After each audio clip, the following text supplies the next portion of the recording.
What's up, YouTube? Knight's Edge here again. Got another little quick review for you. This is courtesy of Mr. Eddie. Go check him out on Instagram, Mr. Eddie _411. Because of viewers like him, that I can make knife content, regular knife content with some pretty cool knives, and this is definitely one of them. This is Medford Knife and Tool Praetorian Scout M&P. Pretty good sized knife, pretty good overbuilt knife. All USA made, just as all of Greg Medford's knives are. I'll have, I'll probably link NC Blade down there, but you can check out medfordknifeandtool.com. He's got a lot of really cool stuff. Definitely a all-American made knife and all-American knife company. So, get out some, well, I'll go ahead and get out the tape measure here. Do some measurements on it first. So all the way to the tip of the blade to the end of the glass breaker, if you want to go all the way down to the end of the glass breaker, you're looking just under 9 inches. It's maybe a hair under 9 inches. Blade length, if you go all the way to where it meets up with the handle, you're looking right at 4 inches on the blade length. Cutting edge, you're looking right at 3 7/8 on cutting edge. Got a little bit of a finger choil there. We'll go ahead, put that up, do some caliper measurements here. 190 thousandths is what I got right there. Let me go back, make sure these are zeroed out. All right, right at 189 thousandths. Thickest part of the spine, 190 thousandths. Pretty darn thick. Definitely an overbuilt knife for sure. Every bit of a definition of that. And it's got a little bit of a hollow grind going on, I believe. You go down all the way behind the edge, looking right at, well, let's see. Make sure I'm getting around about 43 thousandths. Still super duper thick, you know, for that part of the knife for sure. And we'll do the handles here. Handles, you're looking at 0.6 of an inch, 608 thousandths right there on that part of an inch. Pretty thick handles also, but they're kind of go along with the thickness of the knife. I mean, it's a really super overbuilt, super thick knife. It's a monster for sure. Definitely not quiet whenever you flick it open. Got multiple ways you can open it. Middle finger flick is my favorite, and it works really good, especially with knives with these fullers like Greg Medford puts out. You know, you can give it a little bit of wrist to help out, but not totally necessary once you kind of get past the learning curve of it, get used to it. Definitely a super big blade for sure. All right, so go ahead and do some size comparisons. Get out the Spyderco Paramilitary 2. And you can definitely see it's a super big knife, way bigger than the Paramilitary 2 and way bigger than the Para 3, right? Overall length is longer than the Paramilitary 2 for sure, and the broadness of it is, you know, it's a crazy amount larger than the Paramilitary 2, which is what I would consider like a normal full-size knife, and a lot bigger than this one. That's the Ritter Hogue RSK MK1 and G10, and that's the Hogue Deca. So definitely larger than both of those for sure. And we'll do some size comparisons here with some, well, only two Medford knives I have available also from Mr. Eddie. The Medford Slim Midi and the Medford, well, yeah, there we go. The Medford Praetorian Slim.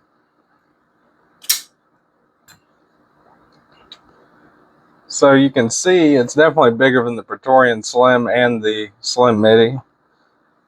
But all three of those have, you know, that classic Medford fuller going on there. Broad fuller in the blade. Pretty cool, I think.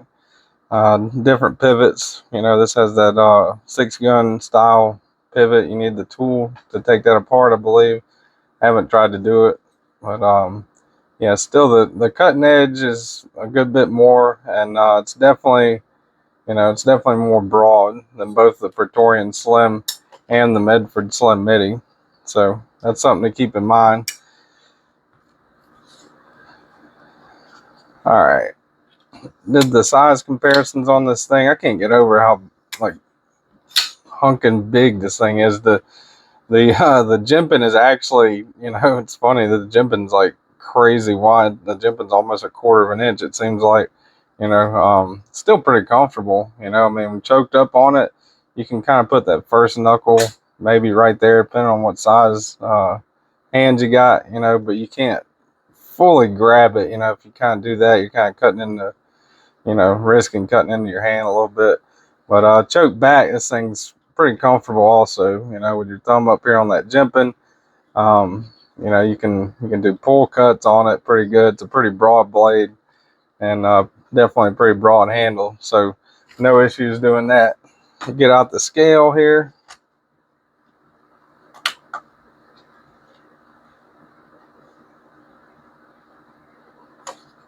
Let's see what we got on the scale. I'm guessing definitely far over my guess. I was going to guess about 6 ounces, but yeah, that's definitely pretty heavy. 8.2 ounces. You know, definitely an overbuilt knife for sure. Every definition of it. Super large, super overbuilt knife. Not the heaviest, you know, pocket knife ever, but definitely going up there where you're going to know this thing's in your pocket. All right. So 8.2 ounces. Put the scale up. And we get out the blue jeans here. Do a little pocket check on it. All right, so still definitely, you know, not a deep carry clip. You got a good amount sticking out. You know, that's pretty much what you're looking at right there in pocket. Good bit sticking out, plus that glass breaker. This one is not incredibly pointy, you know, but you definitely got to know it's there. So that's something else to keep in mind for sure right there. Hardware check on this guy. Both sides, I'm not sure if it's a D-shaped pivot barrel in there, if it's captive or not. It doesn't look like it, but you're going to need whatever tool it is that they got to take that apart. I think you can get it on Medford's website maybe. Not 100% sure on that. This is a T10, so it's smaller than that. Let's check out T8. T8, no, smaller than that. Man, is that a T6?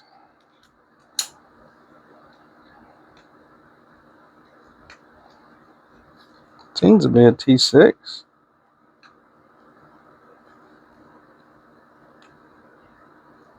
Or is that some kind of in-between size, maybe? I don't know. Let me get the, let's see, where is it at? All right, T7 maybe, which would be really weird. All right, T6, T7. So let's try it out. Maybe it is a T7. I don't think so. We'll go back down to T6.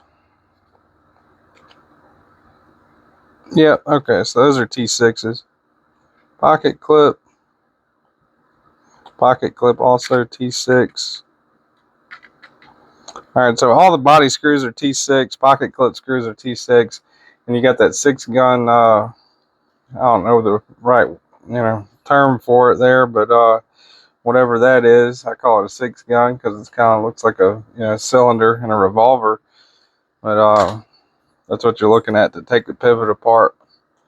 So definitely a lot of hardware on this thing. You know, that's one bad thing about it for sure, and smaller hardware too. So you know, you gotta be careful taking apart a knife with T6 driver. You know, you can strip those out pretty easy, but you know, if you're careful with your tools and use a good bit of pressure, it's not impossible by any means. Just gotta be a little careful because T6s definitely tend to strip out easier than T8s, T10s are larger. So, fit and finish on this thing, you're looking at G10 on the scales, titanium liners in here. It's a liner lock. It's a little different than a lot of Medfords. And from what I can tell, inside of here, let me get the flashlight. Should have had that ready. I can't take it apart and I've got kind of back and forth mixed answers from this online, but I believe it's running on bearings.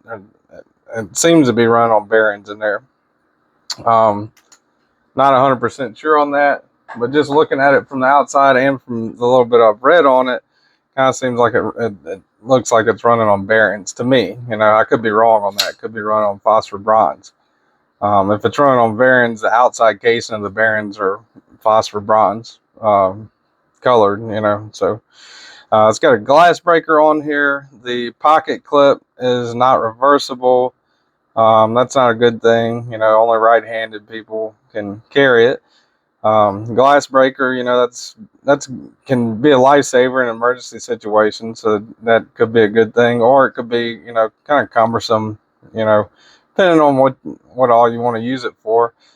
It's super heavy duty. You know, this thing is screams overbuilt. You know, whenever you pull this thing out, if somebody at work asks you to, you know, hey, you got a knife, I need to cut this rope, or I need to open a bag of chips or whatever, you know, whenever you pull this out, this is like a hunking knife for sure. Definitely a big old knife. Got the U.S. flag with the, you know, it's like one of the original 13 colony kind of pattern there in the handle on that side anyway. Medford logo on this side, and very little billboarding at all on the blade, which is a good thing. D for D2, you know, for this price point, this thing runs around $450 to $500. I'm going to link NC Blades is where I found it available at. Down below in the description, it's available in a couple different colors at a couple different places, but from what I found at NC Blades, it's running right around $500, which is, you know, I mean, it's all American made, semi-custom, you know. D2, I wish they would have used a better steel, you know, but that is something to keep in mind. So does this thing cut? Yeah, I mean, it'll cut. Let me get a piece of paper out here real quick. Should have had that ready, especially for ultra thick knife like this, you know. All right, so get a piece of paper out. This is the factory edge. I haven't sharpened this. It's been very lightly carried, very lightly used, you know, but it'll definitely cut paper, you know.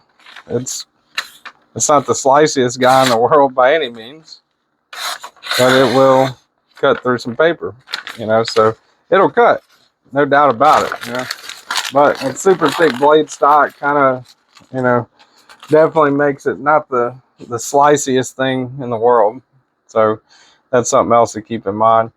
This is an all-American made product, you know. Good work on the fit and finish of it, I think. You know, personally, the jimping, the contouring is pretty good on this G10. You know, I don't really feel anything sharp or bitey. Even with this big jimping up top, you know, they kind of rounded all that off pretty good.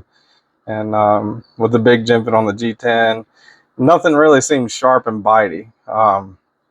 Seems like pretty good job on the fit and finish department on this thing. The lock is really easy to access. Liner lock. Cutout's good for the liner. You know, no issues there. Not really a drop shut action by any means, but you can kind of shake it shut. You know, and a lot of that's attributed to the large blade on here. So over travel stop hitting right there on those liners. That's a good thing. Doesn't look like it's linered all the way out on this side, actually. From what I can tell, looks like just the G10 on this side. So that might be something, you know, that's cause for concern. I don't know.